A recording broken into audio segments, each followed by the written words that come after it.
కాలు దగ్గర పడిపోయి మరం పట్టేసింది ఇక్కడ అమ్మాయికి. ఇక్కడ చూడండి, ఇది నరం. ఈ మరం పెట్టడం వల్ల ఏంటంటే నడవడానికి చాలా ఇబ్బందికరంగా ఉంటుంది, ఎక్కువగా సలుపు, మళ్ళీ అప్పుడప్పుడు ఇది వాపు కూడా ఎక్కువగా వస్తుంది.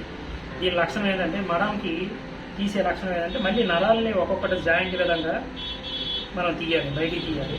కానీ ఇది 100% ఇది. ఈ వైద్యంలో మన దగ్గర దీని వైద్యం ఏంటంటే నేపాల్ వైద్యం. ఇది దీని మొండి వైద్యం కూడా అంటారు. ఇది వాతావరణం వల్ల వచ్చేది వేరేగా ఉంటుంది. ఈ అమ్మాయికి మాత్రం కింద పడిపోయి నరం ఫోల్డ్ అయిపోయింది, కానీ ఇది బెనికుడి కిందే వస్తుంది. ఈ లక్షణం బెనికుడి కిందే వస్తుంది. ఈ బెనికుడికి వాళ్ళకి ఫస్ట్ ఆయిల్తో బీట్ చేసుకొని ఆ నరం ఎక్కడైతే ఉందో నరం ఏదైనా బెనికుడినప్పుడు బీట్ చేసి దానికి యథాస్థితిగా తీసుకురావాలి. ఈ నరం బెనుకుని యథాస్థితిగా ఎక్కడ ఏదో ఏ బెనుకున్నా సరే బోను కానీ ఇరిగినట్లయితే బీటింగ్ ఏం అవసరం లేదు, కానీ నరానికి మాత్రం కంపల్సరీ బీట్ చేసి ఆయిల్తో తైలంతో దాన్ని యథాస్థితిలోనికి తీసుకురావాలి. యథాస్థితిలోనికి తీసుకురావాలి.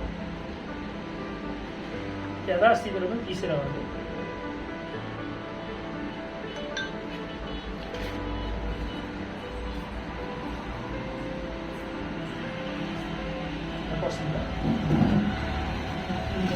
ఇప్పుడు ఇది వస్తుందా, ఇది వస్తుందా, ఇది ఇది ఇది వస్తుందా, ఇది ఇది ఇది పట్టుకున్నప్పుడు నొప్పి కూడా వస్తుందా, ఇది ఇది గుంజితో నరం పట్టుకుంటే వస్తుంది.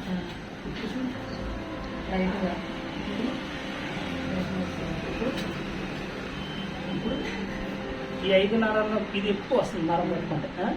అంటే ఈ బొట్ట మీద 2వ వేలు నరం మాత్రం బెనికింది. అది ఈ 2వ వేలు నరం బెనికింది అనమాట.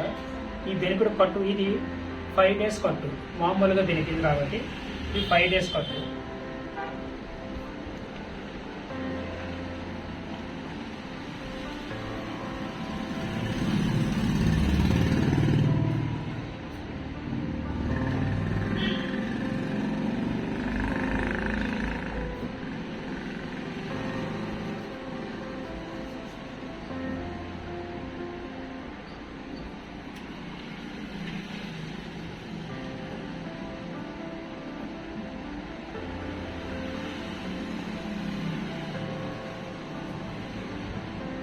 ఇది పుత్తూరు కట్టు లక్షణం. అది పుత్తూరు కట్టు వేస్తాము మనం.